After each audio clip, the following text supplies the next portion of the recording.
Police তামাম দুনিয়ার মানুষ ওতপ্রোতভাবে জড়িয়ে আছে এই শব্দটির সাথে। ইতিহাস সমৃদ্ধ এই বাহিনী যুগে যুগে জনগণের জানমালের নিরাপত্তা দিচ্ছে। তাদের নিয়ে আছে নানা সমালোচনাও। পুলিশের প্রতি মানুষের রাগ, ক্ষোভ, দুঃখ, আহাজারি, ঘৃণা যেমন আছে একদিকে, তেমনি মুদ্রার উল্টো পিছে গর্ব, ভালোবাসা ও সম্মানও আছে।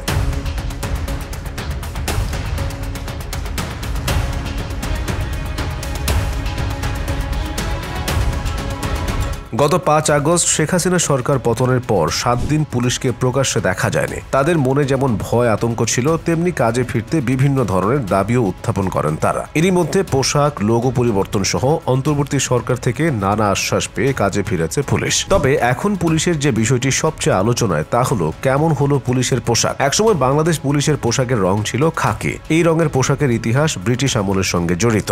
আমাদের এই অঞ্চল যখন ব্রিটিশ শাসিত ছিল তখনই পুলিশ ব্যবস্থা চালু হয়েছিল। তবে প্রথম দিকে কোনো নির্ধারিত পোশাক ছিল না। কিছু সময় পর তাদের জন্য সাদা পোশাক করা হয়। কিন্তু এই পোশাক নিয়েও একটা সমস্যা দেখা দেয়। সেটা হলো পুলিশ সদস্যদের সাদা ইউনিফর্ম ডিউটি করার সময় খুব তাড়াতাড়ি নোংরা হয়ে যেত। এতে ব্রিটিশ পুলিশের কর্মকর্তা কর্মচারীরা খুবই বিচলিত হয়ে পড়তেন। ফলে নোংরা আড়াল করতে পুলিশ সদস্যরা তাদের ইউনিফর্ম বিভিন্ন রঙে রাঙাতে থাকেন, যা ছিল বিব্রতকর। 1847 সালে ব্রিটিশ অফিসার স্যার হ্যারি লুমসডেনের পরামর্শে পুলিশের ইউনিফর্মটি হালকা হলুদ এবং বাদামি রঙে রাঙানো হয়েছিল। তারপর চা পাতা, পানি ব্যবহার করে সুতি কাপড়ের রং রঞ্জকের মতো তৈরি করে ইউনিফর্মের উপর লাগানো হতো, যার ফলে পোশাকের রং খাকি হয়ে যায়। সেই বছরই পুলিশে খাকি রঙের পোশাক গৃহীত হয়। মহান মুক্তিযুদ্ধের সময়ও বাঙালি পুলিশ সদস্যরা খাকি রঙের পোশাক ব্যবহার করেন। অনেকে অবশ্য সাদা পোশাকেও লড়াই করেছেন পাক সেনাদের বিরুদ্ধে। তবে দেশ স্বাধীন হওয়ার পর বাংলাদেশ পুলিশের পোশাকে সবচেয়ে বড় পরিবর্তন আসে 2004 সালে। সেই বছর পুলিশের পোশাক পরিবর্তন করে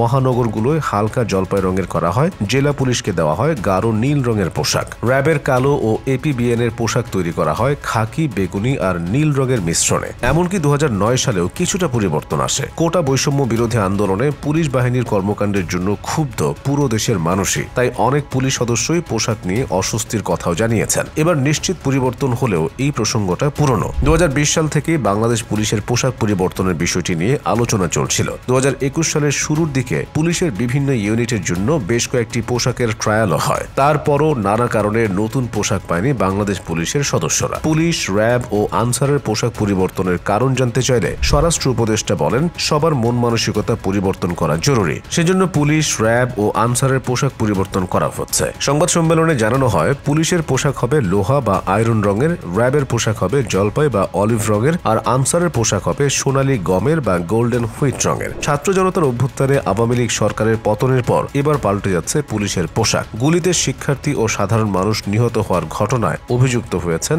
আইন শৃঙ্খলা রক্ষাকারী এই বাহিনীটির সদস্যরা। ফলে অন্তর্বর্তী সরকার পুলিশের ব্যাপক সংস্কারের উদ্যোগ নিয়েছে। পুলিশের মহাপরিদর্শক তথা আইজিপি থেকে শুরু করে কনস্টেবল পর্যন্ত সব সদস্যের রদবদল হয়েছে। বিভিন্ন মহল থেকে পুলিশের পোশাক, মনোগ্রাম ও ক্যাপ থেকে নৌকার ছাপ পরিবর্তন করার দাবি উঠেছে। সংস্কার কমিশনও এ দাবির প্রতি একাত্মতা পোষণ করে পুলিশের পোশাক পরিবর্তনের প্রাথমিক সুপারিশ করেছে। পুলিশ কর্তৃপক্ষ চাচ্ছে পোশাক পরিবর্তন করতে। এই জন্য একটি কমিটি গঠন করেছে পুলিশ সদর দফতর। আইজিপি থেকে শুরু করে কনস্টেবল পর্যন্ত একই ধরনের পোশাক পরিধান এবং মনোগ্রাম ও ক্যাপ বা টুপি থেকে নৌকা চিহ্ন পরিবর্তনের সিদ্ধান্ত হয়েছে। সরকারের শীর্ষ পর্যায়ে সম্মতি দিলে এবছরের মাঝামাঝি নতুন পোশাক ব্যবহার করবে পুলিশ।